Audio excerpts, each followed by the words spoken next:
What is going on, everyone, and welcome to the Sports Talk on Tap podcast. We're here. You can find daily videos Monday through Friday covering all the major sports teams in leagues, whether it be NHL, like you see on our screen here. We'll be shortly talking about Game 7 or, NFL, NBA, all news, highlights, games. We're here. I'm Jake, that's Nick. And we have the best two words in sports tonight in the best series of or the most important series, the Stanley Cup Finals. So winner tonight, no matter what happens, this will be the last game of the season. So it's kind of a lose-lose situation, I guess, for some. But boy, Nick, the storylines heading into this one, obviously, I believe it was Friday night. The Oilers were able to win they were up 3-1. I think they netted either one or two empty net goals. Not really. I think it was two, but I don't know. My math could have been a little bit mistaken because I was like watching it on and off at the wedding venue. Yeah, I think it might have been one. Might have been. Either way, it was a pretty close game. There was a controversial call that we might want to talk about. Florida's goal got taken away, and I'm not even gonna, I obviously, I like Florida. I'll root for them, whatever. I don't really have any bias in this series, though. And I just think when it's that close and you stick with the goal on the ice, that's how you play it out as. I find it a hard time that you overturn it like that. Just very questionable. But you know what? It is what it is. We will have a Game 7 back in Florida tonight where the fans will be rowdy. Edmonton's come all the way back from down 3-0. But it's going to be a great game tonight. And I'm excited. And I know you are too as an Oilers fan coming back.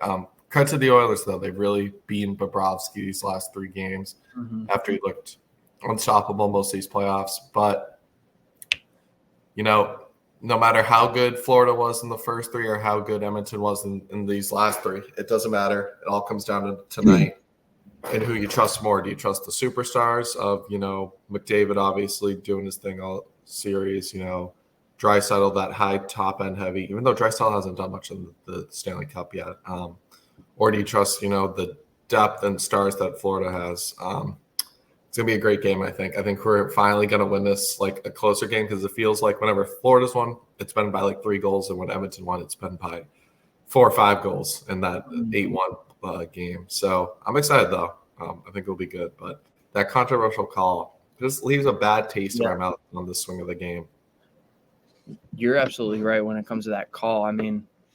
I wasn't complaining during the time because, I'm rooting for the Oilers, but it was such a momentum shifting goal because it was, right out of the gate for, I believe it was the second period, Edmonton scored, and it was literally 10 seconds later.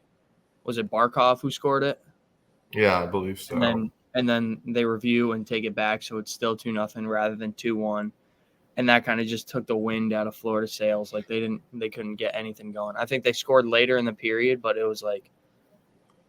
Yeah, I think it was also Barkov that got it back. So I think he did end up getting one. But the original goal that got called back, it kind of like silenced the crowd. It took the crowd out of it. Like, oh shit, they answered right away. Like we might have something to worry about here if they're scoring this quick out of the gate, and then all of a sudden they take it back and it's a whole new ball game. I believe Hyman scored to make it 3-0 on that breakaway. That place was bumping after that goal. But if you told me, rooting for the Oilers, if you told me that this was going to go 7 after watching, those first 2 or 3 games, I would have called you insane. I would have said maybe if you're playing on NHL 24, you can force a Game 7 by just turning it on to rookie mode. But the fact that, we've seen forced Game 7 after down 3-0 is pretty wild. And back-to-back years in sports, we've seen it. We saw it with the Celtics last year, but they didn't finish the job. So the only way people are going to really care that the Oilers came back down 3-0 is if they win tonight. Otherwise, in a couple of years, nobody's going to care. They say, well, you lost in 7 anyway, so it doesn't matter. But it's a chance for history because, people – would have remembered. I think the closest thing we've had gone to this was last year in the NBA. Celtics Heat, Eastern Conference Finals goes all the way 7. Crazy Derek White tipping Game 6, but no one remembers that series because the Heat just closed them out in 7. Exactly. So yeah, you're right, 100%. It's history, and if Florida wins, it was a tough way to get there, losing 3 in a row, but you end up winning the chip, so that's going to be okay. So obviously tonight, I mean, we both know who we're rocking with. Obviously, you're rocking with your team. Yeah. I've always been, Florida guy. Just I like their swaggerness, their toughness. But they've been lacking some of that these last 3 games. I think just they're playing with their head on heels. I think they just got to take a deep breath, realize, this is it for both teams. And, you're on the ropes finally. And maybe that's what gets them going, realizing this is it. If we lose this game, our season's over. So it should be a good one, though. I mean, I'm excited, and obviously we'll be here to talk about champion tomorrow. And, boy, I mean, if the Panthers do lose, it's not going to be pretty in the Sunshine State because I know you talk about Florida's depth too, because they've had such insane depth over the playoffs, but like that was such a key factor in that game 6 because McDavid did not have a point, and I kind of was. I don't think Draisaitl did either. I think he had 1 assist. It was like the first goal of the game. It was a really good pass, but like I think I kind of alluded to that in our preview. I said like they're going to focus on not letting McDavid beat them, and so it was the Edmonton guys stepped up the way they had to, and I'm looking at the score sheet. There was 5 different guys with a goal, and I believe 7 different guys with 1 assist. Yeah. So like they were passing. And if I'm Florida, though, I'm gonna live with that.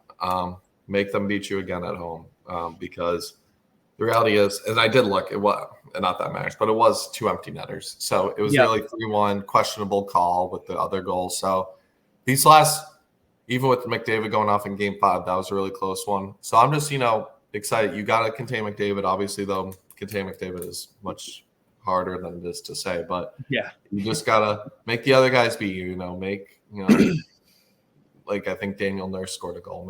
Just make different people step up. You're like, you know what? If they beat you, and Bobrovsky just for whatever reason had the worst 4-game stretch at the worst time ever for someone to have this, that'd be interesting. But either way, it's gotta be a great game. And thankfully we've got a 7-game series out of this. I've seen on sports pages, people are like the pages are asking, just the fans, is this the biggest NHL game in NHL history? A team coming back down 3-0 in the Stanley Cup final. And I mean, I know it's happened before, but that was in like the 40s. This is like in the new era of hockey where like talent is really at an all-time high. Best player in the league is on the team that's coming back down 3-0. Like just I'm willing to bet it's going to be the most watched NHL game. Yeah, because I'll admit, I've always been like turning these games off and on. I'm going to be probably glued to my TV this game because it's just going to be so interesting. Obviously, Game 7. We both will be in it. It's just going to be a great one. A lot of stakes at hand. If it was it maybe not be the biggest game. If it was just kind of, Florida wins the first 2 or they split, then Edmonton wins the next 2 or split, and it's just like a 2-2, 3-2, 3-3. It's a good. We can just call it a great series, no matter what happens. We tip our cap to the winner, kind of like Bruins Blues Game 7. It was a Game 7, but kind of whoever won, it was just like okay. It wasn't like a great series, but this one just 3 Florida 3 straight. We're thinking about sweep. Edmonton 3 straight. We're thinking history here. And we've seen it in hockey before, but it's been like the first round. Like I remember the Sharks, I think, blew a 3-0 lead like 10-something years ago, but no one really quite remembers that because but no one remembers those because it was like it was like the first round. Like no matter how special it is, it's like okay, great, you did that. Now go in 3 more rounds. But everything's on the line. You get back in the next round, nobody cares. Yeah, and then you lose in 5 games, so whatever. But with that being said, obviously we'll be here to recap the game tomorrow between obviously Edmonton Oilers. I can't imagine how packed Edmonton's watch party is going to be in Florida. Game 7, fans will be rocking. I'm curious to see how both teams come out because I think the first 5 to 10 minutes will tell us a lot about these teams. Even though it's kind of said a lot, I really think it will be interesting to see how it's played out and how each team is going. But with that being said, make sure to like and subscribe if you enjoy this kind of content. And like I said, we'll be back here to congratulate the Stanley Cup winner and just talk about the game as a whole, because boy, I bet hopefully it's an exciting game and not like a 7-1 game where it's a quick recap. But maybe we'll talk about, Florida, fans crying or something if they do blow this. But with that being said, make sure to like and subscribe if you enjoy this kind of content, and we'll catch you tomorrow. Peace.